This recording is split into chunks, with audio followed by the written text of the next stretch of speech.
ఒక రంగురంగుల అడవిలో పింకీ అనే చిన్న పాండా ఉండేది. పింకీకి ఆటలంటే, తీపి పండ్లంటే చాలా ఇష్టం. కాని ఆమెకొక అలవాటుంది. తన వస్తువులను ఎవ్వరికీ పంచుకోదు. ఒకరోజు ఆకాశం నుంచి ఒక మెరిసే మాయ బలూన్ కింద పడింది.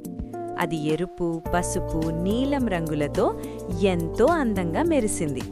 పింకీ ఆనందంగా, "ఈ బలూన్ నాదే, నేనే ఆడుకుంటాను" అని చెప్పింది.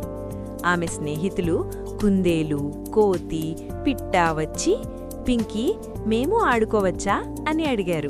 కాని పింకీ, "లేదు, ఇది నా బెలూన్" అని చెప్పి దూరంగా వెళ్ళిపోయింది. పింకీ ఒంటరిగా బలూన్తో ఆడుకుంటూ ఉండగా అకస్మాత్తుగా గాలి బలంగా వీచింది. బలూన్ ఆమె చేతిలోంచి ఎగిరిపోవడం ప్రారంభించింది. పింకీ భయపడుతూ, "అయ్యో, నా బలూన్ పోతుంది" అని అరిచింది. ఆమె స్నేహితులు వెంటనే పరిగెత్తి వచ్చారు. కుందేలు బలూన్ తాడు పట్టుకుంది. కోతి చెట్టెక్కి సహాయం చేసింది. పిట్ట ఎగిరి బలూన్ దారిని చూపించింది. అందరూ కలిసి బలూన్ను తిరిగి తీసుకొచ్చారు. పింకీకి అప్పుడు అర్థమైంది, నేను పంచుకోలేదు, కాని వాళ్లు నాకు సహాయం చేశారు.